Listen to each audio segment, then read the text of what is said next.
Hey everyone, so whether you just got your license or you've been driving on Washington roads for decades, you need to know that the rules are always evolving. We're about to break down the most critical updates, plus some of those timeless laws to keep you safe and, legal behind the wheel. Let's dive in. And I'm not kidding, some of these changes are pretty significant. We're not talking about little tweaks in the driver's manual here. We're going to cover everything from what you'll need to fly domestically starting in 2025 to brand new laws designed to protect our youngest passengers. And first up, let's talk about your license. This is a big one, and it comes with a hard deadline that you really can't ignore. Starting May 7th, 2025, that standard Washington driver's license in your wallet might not be enough for some things you do all the time. So here's the deal. After that May 7th, 2025 date, you won't be able to use a standard license to get on a domestic flight or to enter certain federal buildings. You're going to need what's called a Real ID compliant document. The good news? Washington's Enhanced Driver License, or EDL, is already good to go. It's kind of like your all-in-one pass for driving, flying within the US, and even crossing the border by land or sea into Canada.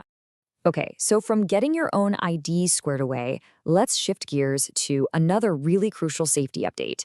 This one is all about protecting our most vulnerable passengers. The laws for car seats have been updated to maximize safety, and it's a pretty simple progression to follow. First, kids under 2 years old absolutely have to be in a rear-facing car seat. After they outgrow that, but are still under 4, they move to a forward-facing harness seat. And then, kids 4 and older need to be in a booster seat until they're at least 4 feet 9 inches tall. And for most kids, that's going to be somewhere between 8 and 12 years old. All right, so beyond the new stuff, there are some fundamental requirements that every single driver in Washington has to meet. Let's quickly cover the absolute must-haves. This next one is completely non-negotiable. Here in Washington, you must have liability insurance to drive a car, period. The slide breaks down the legal minimums. $25,000 for injuring one person, $50,000 if 2 or more people get hurt, and $10,000 for property damage. And a quick tip, always keep proof of that coverage in your vehicle. So you have your license, you've got your insurance, you're ready to go, right? Well, not so fast. True road safety doesn't start when you merge into traffic. It actually starts right in your driveway, before you even put the key in the ignition. Just let that sink in for a second. That quote really hits home, doesn't it? Because unsecured loads are a massive danger on our highways. They cause hundreds of totally preventable crashes every single year. This is so much more than just preventing litter. It's about saving lives. And the consequences are just devastatingly real. Maria's Law was passed back in 2005 after a piece of furniture flew off a trailer, smashed through another driver's windshield, and caused horrific, life-altering injuries. Because of this law, if your unsecured load hurts someone, the penalties are incredibly severe. We're talking up to a $5,000 fine and even a year in jail. Okay, here is a super simple habit that can literally save a life. It's called the Dutch reach. Instead of opening your door with the hand closest to it, you reach across your body with your far hand. See, this simple motion forces your body to turn, making you automatically look over your shoulder and in your mirror for any cyclist coming up behind you.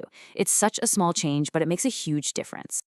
Okay, let's get into the dynamics of driving itself. These are the core rules for interacting with other vehicles and what to do in emergency situations out there on the road. This one is so important. If you see a stationary emergency vehicle on the shoulder, and that includes police, fire, tow trucks, even road crews, and their lights are flashing, you have to do something.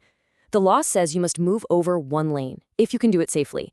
But if you can't move over, you absolutely must slow down to 10 miles per hour below the speed limit. Right-of-way can be tricky, so let's just nail down the key rules. At a 4-way stop, the first car to get there is the first car to go. Simple enough? When you're turning left, you always yield to oncoming traffic.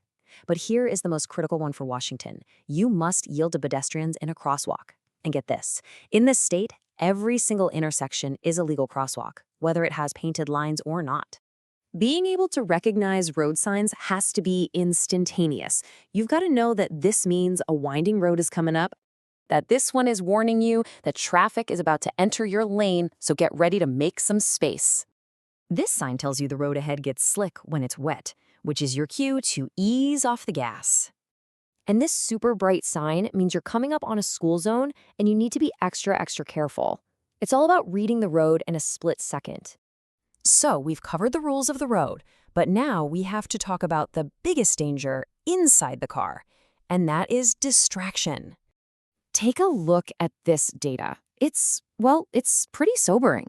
The top causes of fatal crashes in Washington: impairment, running off the road, speeding. They're all major problems. And notice that driver distraction is a factor in over 30% of them. What this really tells us is that the vast majority of these awful incidents aren't random accidents caused by weather or bad roads. They're caused by driver behavior. And let's just be honest about the number one source of that distraction today. It's that little electronic device we all carry around with us. Washington's law is crystal clear about this. It is illegal to hold a cell phone or any electronic device while you're driving. That means no texting, no talking, not even just glancing at an app. And it's a primary offense, which means an officer can pull you over just for seeing you hold your phone. The fines start at $124. So let's end with this thought. From the ID in your wallet to the way you open your door, every single decision you make behind the wheel matters. Driving is a massive responsibility. It's like a contract of trust with everyone else out there on the road.